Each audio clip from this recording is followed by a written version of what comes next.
Señores, tengan ustedes muy buenos días, disculpen las tardanzas. Sean todos bienvenidos al 18º Encuentro Científico Internacional de Verano. En esta ocasión tenemos el honor, contamos con el congresista Rafael Vázquez, y nos va a inaugurar la sesión. Por favor, vamos a dar las palabras de bienvenida a cargo del ingeniero Modesto Palma, director ejecutivo del INICTEC. Un aplauso, por favor.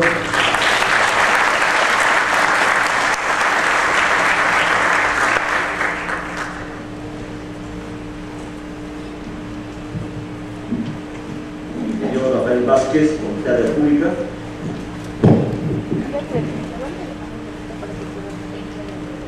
Doctor Pedro Salcedo, la doctora Fabiola Parra, la doctora Úrsula Fabiola. Muy buenos días. La Universidad Nacional de Ingeniería y el INICTEC se complace en tener el día de hoy a ustedes, a toda la academia, los investigadores, estudiantes, en fin, esta es una fiesta de la ciencia y la tecnología. Es por eso que nosotros nos complacemos en tener el día de hoy. Tenemos durante el programa diferentes expositores de diferentes países, peruanos, extranjeros, que van a mostrar los avances que se vienen realizando en el mundo y en el país.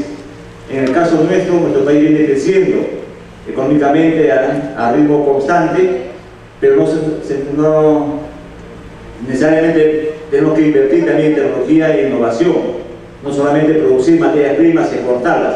Queremos crear conocimiento, y el conocimiento sale de las universidades, los centros de investigación. Es por eso que este Encuentro Científico Internacional 2011 congrega pues, a la comunidad científica, a la comunidad estudiosa del país, para fomentar la investigación, para sensibilizar al gobierno, al Estado, que la tecnología y la innovación es importante para un crecimiento sostenido del país. Tenemos el día de hoy al congresista Rafael Vázquez, egresado de la Universidad de Ingeniería, que también está impulsando la investigación. En nuestro caso, como INICTEC, llevamos tecnología, información y comunicación a todo el país. Le estamos llevando desde el nivel secundario. Se ha interconectado a 3 colegios de la zona de la universidad, en San Martín de Porras, a las redes avanzadas. Estos colegios están conectándose entre ellos para hacer un trabajo colaborativo, y también con los colegios de Latinoamérica y de Europa. Es como la tecnología tiene que ayudar pues, a la investigación, al desarrollo del conocimiento. De igual manera, venimos trabajando en la costa, en la sierra y en la selva, llevando telecentros rurales, que permite pues, llevar no solamente conectividad e internet a estas zonas muy alejadas del país, que no tienen ni siquiera energía eléctrica, tenemos que llevar paneles solares. No hay conexión de cable para internet, tenemos que llevar antenas FISAT. Y no solamente desarrollamos conexión, sino también emprendimiento local. Nuestro país requiere un apoyo de las TICs para que pueda desarrollar económicamente y mejorar su calidad de vida. De igual manera apoyamos a los discapacitados con software adecuado para las personas con discapacidad, que permite tener herramientas que ellos puedan crear sus propios negocios, puedan crear sus propios servicios para la sociedad. En fin, tenemos mucha responsabilidad. La universidad, las empresas del Estado, los estudiantes, los investigadores, tenemos mucha responsabilidad con el país. Un país que viene creciendo, pero que requiere ciencia, tecnología e innovación. Es por eso que este Encuentro Científico Internacional 2011 permite pues congregar a la comunidad científica, y agradecemos a los organizadores, ACEPLAN, FINCIT, CONCITEC, las universidades del país, por su investigación, por esta gran fiesta de ciencia y tecnología. Bienvenidos a ustedes, hermanos extranjeros y hermanos peruanos. Muchas gracias.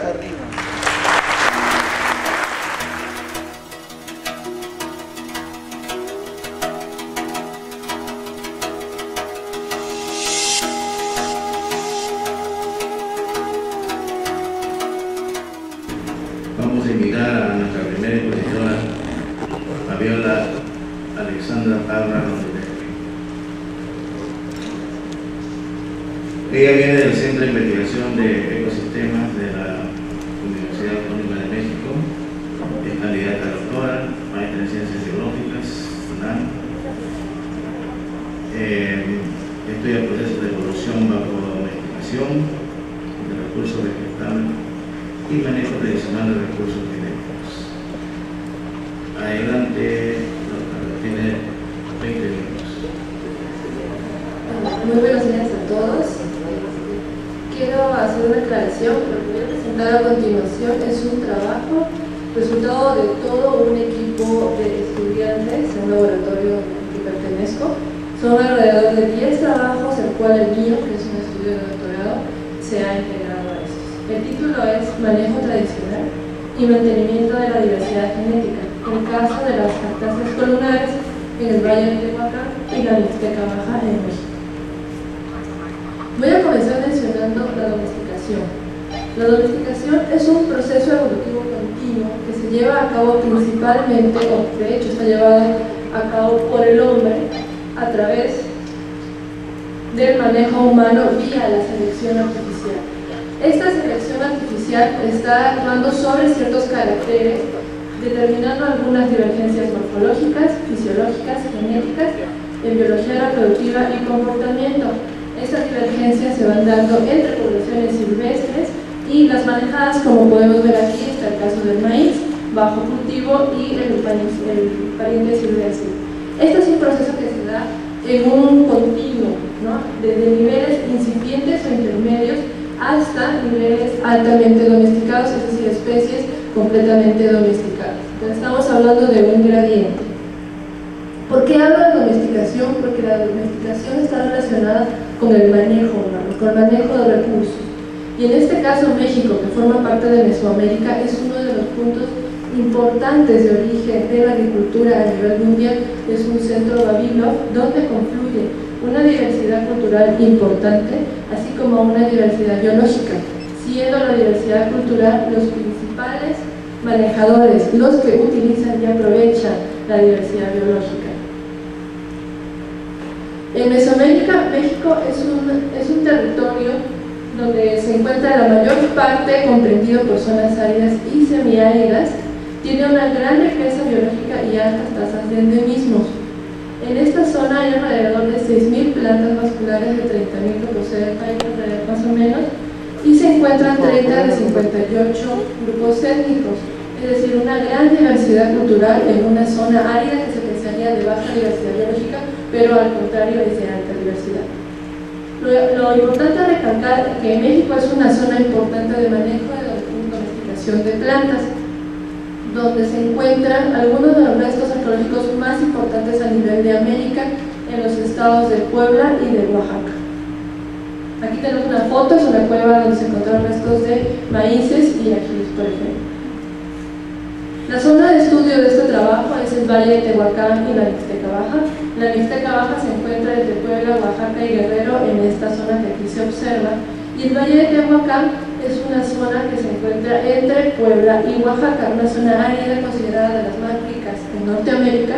Tiene alrededor de 37 tipos de vegetación y en esta zona se encuentran 8 grupos étnicos que han hecho uso de esta diversidad por miles de años. Esta zona es una zona impresionante en cuanto a diversidad de cactáceas columnares. Se pueden ver bosques de cactáceas columnares que hacen parecer postes de luz en extensiones muy amplias. Hay alrededor son especies dominantes en 10 de los 37 tipos de secciones vegetales. Hay 20 especies de las 80 que existen en este país y 17 se encuentran bajo manejo silvícola, que ahorita voy a explicar qué es, y 7 se encuentran bajo cultivo. Estas cactáceas columnares han sido recursos importantes desde la prehistoria, encontrándose en restos arqueológicos como los que se ven aquí. Estos son los nombres científicos de algunas cactáceas columnares, algunas de ellas con las que hemos trabajado, y restos que vienen desde los 8.800 a 7.000 años antes del presente, pero que se usan hasta la actualidad. Tienen uso sobre todo por sus frutos. Los frutos son muy apreciados, pero también tienen uso, por ejemplo, para preparar bebidas alcohólicas. Algunas semillas son comestibles o incluso para construcciones de cercas vivas, porque estamos hablando de tallos rectos.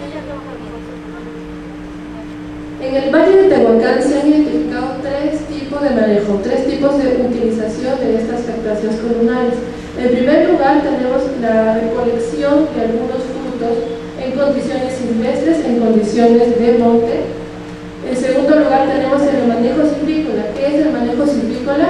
El tolerar algunos individuos, es decir, cuando se desmontan para abrir las chacras de maíz, que ya se llaman milpas, se dejan en pie algunos individuos porque tienen algunos frutos que son requeridos por la gente, porque les gusta el sabor, color, etc. Entonces, este se le llama manejo silvícola. Y finalmente, las poblaciones que se encuentran bajo cultivo, que es donde la gente propaga estas plantas a través de ramas, las van sembrando en huertas y solares en los pueblos. Esto es a nivel ex situ y esto es a nivel in situ, es decir, donde se encuentran originalmente las poblaciones silvestres. Pero en el caso de cactáceas columnales estamos hablando de una domesticación incipiente, porque si bien el hombre está actuando sobre esta diversidad, la selección artificial puede estar generando divergencias, pero estas plantas pueden sobrevivir y propagarse sin la necesidad de depender de la mano del hombre. Asimismo, es porque están coexistiendo las poblaciones silvestres con las manejadas. Entonces, lo que existe aquí es un balance entre la selección artificial producto del manejo humano y el flujo génico natural, por lo cual hace que estas poblaciones estén en continuo contacto. Y provoca que las divergencias, las diferencias que se puedan aparecer en estos tres tipos de poblaciones se vayan diluyendo. Por eso estamos hablando de un nivel intermedio de domesticación o domesticación incipiente. Pero ¿cuáles son los factores que influyen en la interacción humana con este tipo de cactáceas?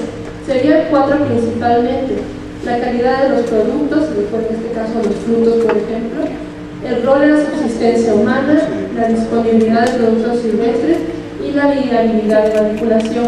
Por ejemplo, la disponibilidad de productos silvestres hace que estos sean recolectados en el monte, y la viabilidad de manipulación va a hacer que, es lo que hace que dependa su cultivo. Si un cactus es fácilmente propagable por ramas, que no son todos, es probable encontrarlos en huertas y solares de los pueblos. En este estudio se trabajaron con 5 especies de cactáceas columnales de esta región. Aquí se presentan las fotografías en un gradiente de intensidad de manejo que va desde una menor intensidad de uso a una mayor intensidad de uso.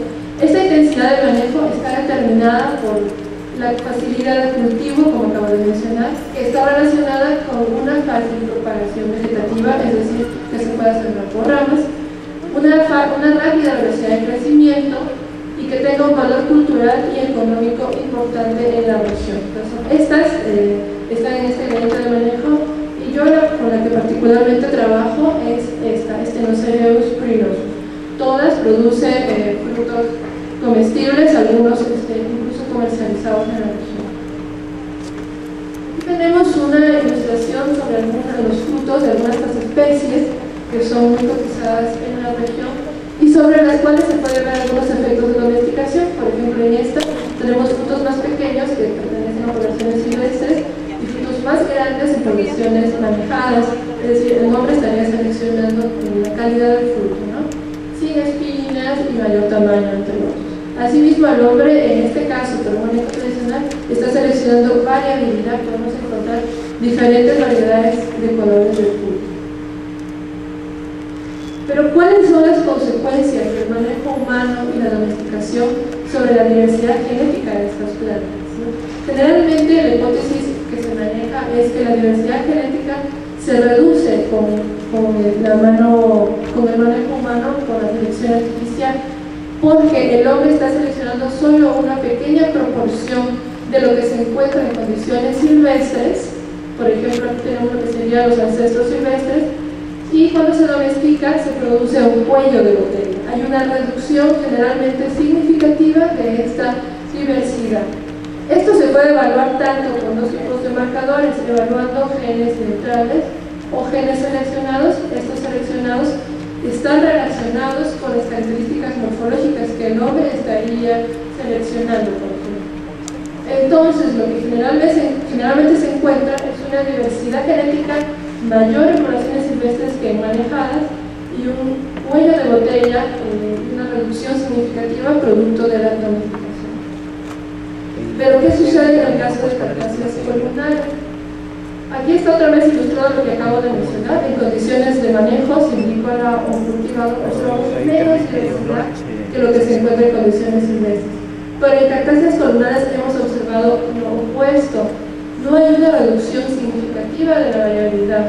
e incluso en algunos casos puede haber un aumento. Y esto tiene que ver mucho con el manejo humano, pero tradicional, que ahorita voy a comentar. Asimismo, la domesticación provoca divergencias entre poblaciones, es decir, se van diferenciando, y bajos niveles de flujo génico. Vamos a ver qué sucede. De las preguntas que tratamos de contestar con este conjunto de trabajos es, en primer lugar, ¿qué está sucediendo con la diversidad genética de estas carcasas columnares? ¿Cuál es el papel de los humanos en el mantenimiento y generación incluso de diversidad? ¿Y qué importancia tiene el mantenimiento y recuperación de sistemas naturales y humanos? Nuestra hipótesis para todas estas especies es que el manejo tradicional, principalmente a través del recambio de materiales vegetales, es decir, por el movimiento de ramas de un sitio a otro, se estaría generando una selección de fenotipos favorables, es decir, de algunos caracteres morfológicos, y aumentando la frecuencia de estos caracteres, provocando con esto divergencias morfológicas, diferencias entre poblaciones por la intensidad de manejo y, en consecuencia, una alta variabilidad genética, pero una baja diferenciación entre poblaciones, que tendría que ver no solo con la mano del hombre, sino también con factores naturales de flujo génico, como es la polinización, movimiento de genes por polen y por dispersión de semillas por agentes naturales como aves. ¿Qué metodología se siguió? Aquí lo interesante que queremos exponerles es que tratamos de integrar dos disciplinas que parecen divorciadas. Una es la etnobotánica, el poder documentar con la gente cómo utilizan y qué prácticas de manejo tienen de estas especies, y la genética de poblaciones, utilizando la biología molecular para poder determinar cuál es la influencia del manejo tradicional sobre la diversidad genética, qué está pasando tanto en poblaciones silvestres como manejadas y cultivadas. En la genética de poblaciones, lo que voy a mencionar aquí solamente son dos cosas. Principalmente estudiamos el análisis, los índices de diversidad genética, que están basados en un índice, el índice de Simpson, y el cual el índice de diversidad genética es la heterocigosidad esperada. Esto lo hicimos con un marcador molecular, las isoenzimas, que son marcadores moleculares bioquímicos. Entonces, lo que hicimos fue utilizar tejido o de ramas de cactus o de botones florales para obtener estas isoenzimas, y mediante una electroforesis en genes de amido se obtuvo un sistema de bateo que se lee, se obtienen los genotipos y se hallan las frecuencias para construir un índice de diversidad tanto para poblaciones silvestres como manejadas silvícolas y cultivadas. Por otro lado, los estudios etnobotánicos que se realizaron para estas especies se realizaron mediante entrevistas semiestructuradas para documentar prácticas de aprovechamiento, uso y manejo de estas cactáceas en aproximadamente 10% de unidades familiares por pueblo, y también en algunos casos se hicieron entrevistas dirigidas cuando se requería, por ejemplo, para documentar qué pasaba en los sistemas alrededor de las chacras de maíz. ¿Qué es lo que se obtuvieron con estos trabajos? De manera resumida, aquí en este gráfico podemos observar, esto lo que indica es el nivel de diversidad genética, que va de 0 a 1, cuanto más cercano a 1, mayor diversidad genética. Las barras amarillas son las poblaciones cultivadas, las púrpuras son las manejadas in situ y las moradas son las silvestres. Lo que observamos es que, sobre todo, tenemos aquí las especies en un gradiente de intensidad de manejo. Las más manejadas, es decir, que se encuentran bajo mayor intensidad de cultivo, y las que no se encuentran en cultivo. Si observamos aquí, tenemos que la diversidad en condiciones cultivadas no se reduce significativamente como se observa en las poblaciones domesticadas bajo mayor intensidad. Perdón, tengo que hacer una aclaración. Si bien no hay diferencias significativas entre estos tres tipos de manejo, no hay una reducción como se esperaría comúnmente. Es más, se está conservando una buena proporción de la diversidad en condiciones cultivadas de lo que se encuentra en condiciones silvestres. Si ustedes revisan un poco de lo que pasa con especies domesticadas, concretamente como el maíz o algunos granos, esta diversidad en condiciones cultivadas baja drásticamente. En estas cactáceas no, pero estaría relacionado con el manejo tradicional que ahorita vamos a ver. Entonces lo que vemos aquí es una domesticación sin efecto drástico del cuello de botella. Asimismo, lo que observamos es que hay niveles muy altos de flujo génico, pero no solo por la mano del hombre, sino también por esto que mencionaba, ¿no? los vectores naturales, pero el hombre estaría teniendo un papel muy importante, ya que están coexistiendo estas poblaciones en un mismo espacio, en un área no muy grande, hay un flujo continuo de genes. Si bien el humano está generando diferencias, ¿no? Las poblaciones cultivadas se están diferenciando de las silvestres y de las silvícolas, este flujo génico estaría diluyendo estas diferencias. Sin embargo, el manejo tradicional está contribuyendo a mantener la diferenciación y a la vez que conserva diversidad. Las entrevistas etnobotánicas. Este trabajo lo que nos ayuda a ver es qué papel estaría cumpliendo el hombre en cuanto a la diversidad genética de este grupo de plantas. Y lo que se documentó, lo voy a hacer también de forma resumida, es lo siguiente. La principal práctica realizada por la gente para poder distribuir esta especie en las poblaciones de pueblos, es decir, bajo huertas y solares, es el movimiento de ramas, ¿no? De propágulos del monte hacia las huertas.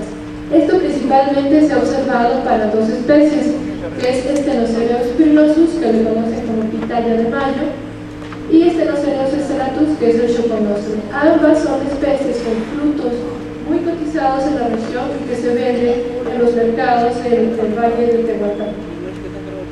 Asimismo, otra práctica encontrada de manejo de estas plantas, de utilización, es el cuidado de plántulas.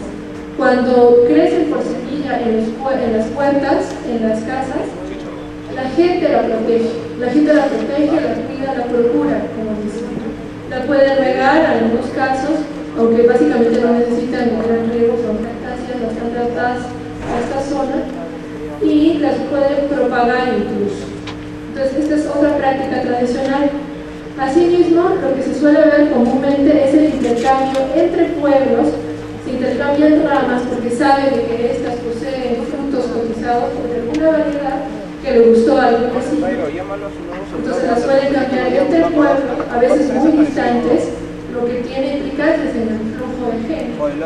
Pero también hay un intercambio dentro de las casas de un mismo pueblo. Porque algún vecino también vio que le gustaba alguna variedad en especial de alguna de estas especies de frutos.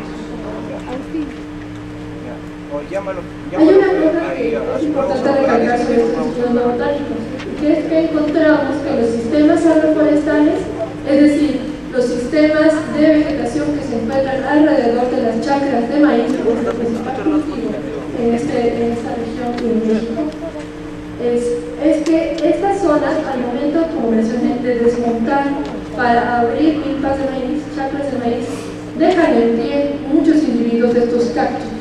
Entonces están tolerando, y esto pasa con todas las especies estudiadas, con estas 5.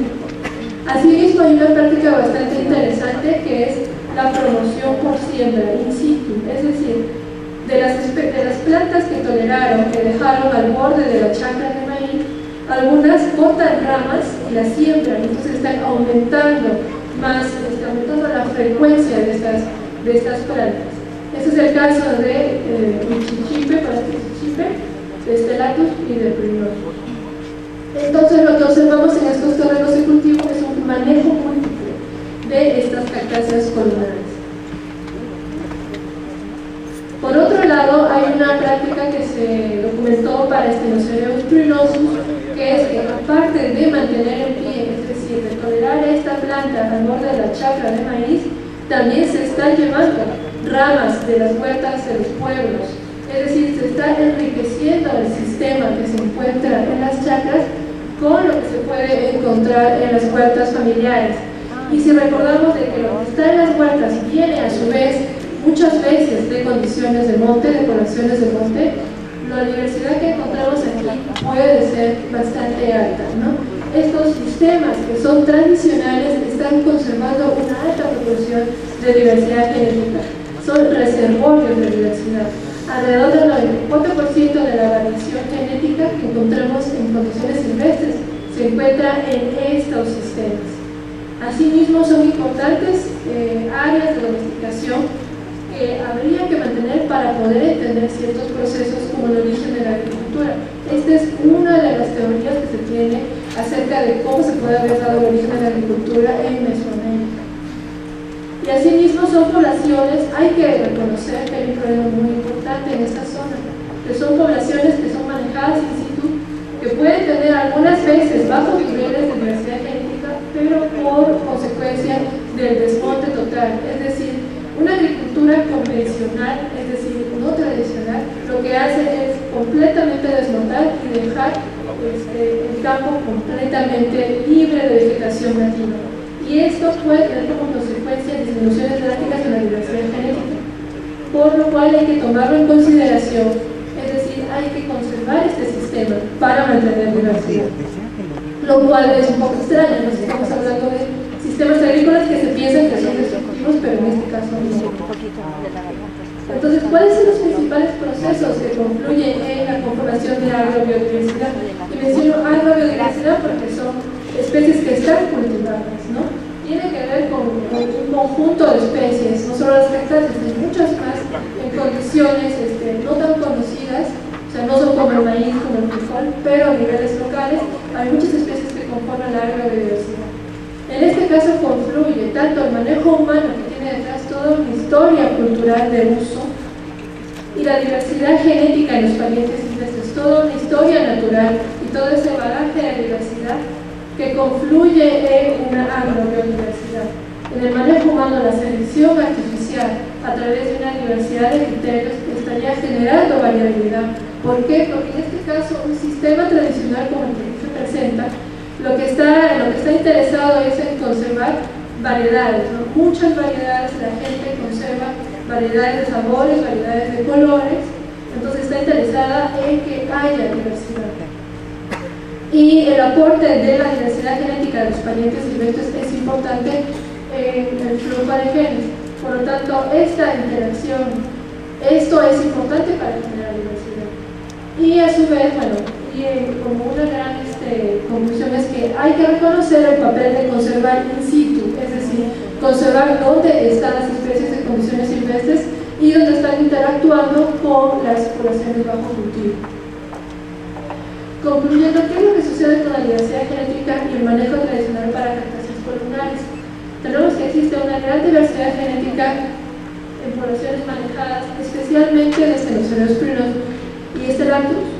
Las prácticas agrícolas tradicionales están contribuyendo a mantener o incluso incrementar diversidad por este intercambio de ramas que hay, movimiento de ramas. Y el manejo silvícola, los sistemas agroforestales son estrategias muy importantes para mantener diversidad. El manejo tradicional y conservación. Estas estrategias que acabo de citar son estrategias que pueden apoyar a la agricultura y a la biodiversidad de la región. Se obtienen beneficios económicos adicionales porque estas cactáceas son comercializadas, no en niveles industriales, pero reditúan ciertos ingresos a las poblaciones rurales, y a la vez que conservan suelos agrícolas, como mencionamos para el caso de poblaciones alrededor de chacras de maíz, porque no están desmontando, están dejando vegetación y con eso evitando la erosión, por ejemplo, erosión hídrica.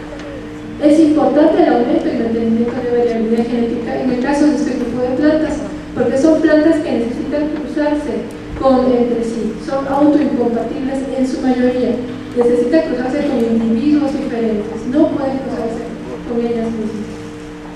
Y la alta diversidad genética resulta de una preocupación de la gente, ¿no? De asegurar productividad y diversidad de este recurso para satisfacer una amplia gama de requerimientos que tiene esta gente.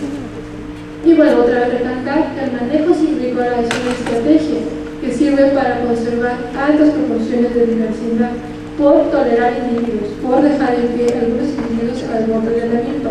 Yo estoy mencionando el caso de cactáceas columnares, pero tenemos también estudios en este grupo de trabajo que evalúan no solamente las cactáceas, sino todo lo que hay al borde de las chacras de maíz, que tiene que ver con conservación muy importante de diversidad. Estamos hablando de reservorios de diversidad. Bueno, en cuanto a perspectivas, es importante, ¿no?, identificar que estas son fuentes de variación genética y que pueden dar pautas en el caso de parcelas silvícolas, ¿no?, de agrosilvícolas, para mantener niveles de diversidad. Este tipo de conocimiento tradicional y de prácticas pueden ser utilizadas para integrarlas con prácticas actuales, tecnologías modernas y conservar diversidad. Establecer algunas propuestas de manejo. El manejo tradicional contribuye a mantener altos niveles de diversidad genética y morfológica, que es crucial para generar estrategias de conservación de recursos genéticos, pero no solamente en efectos comunales. Esto puede ser estudiado también en otros sistemas de plantas que son tanto manejadas aquí en Sudamérica, en regiones andinas, como en regiones mesoamericanas o en cualquier parte del mundo que se encuentre bajo procesos de manejo tradicional. Se debe tomar en cuenta que existen grandes riesgos que están llevando a la pérdida gradual no solo de diversidad, sino también de conocimientos. Y esto tiene que ver con las transformaciones culturales a las que están sometidas estas comunidades rurales. Por lo tanto, hay que tener en cuenta todas estas experiencias tradicionales para un manejo sustentable de recursos. Y la resiliencia, es decir, la adaptación de estos sistemas, tanto ecológicos como humanos, para poder mantener un equilibrio y conservar estos sistemas tan interesantes que tenemos en condiciones in situ, en condiciones del mundo. Esto nos puede ayudar a hacer propuestas muy interesantes de manejo, pero también entender cómo en el pasado se llevaron a cabo los procesos de domesticación de plantas que ahorita vemos, pero como les mencioné al principio, todavía están sucediendo. Son procesos vigentes, la domesticación no ha terminado, la domesticación continúa. Tiene 2 minutos, doctor. Sí, no, yo ya con esto creo que es muy bueno. Muchas gracias.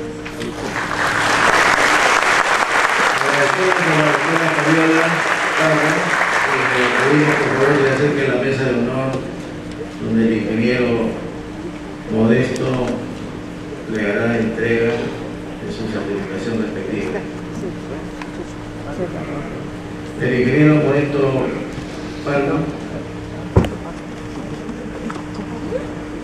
nos viene apoyando mucho durante todo este tiempo y él tiene que retirarse a una sesión urgente que tiene.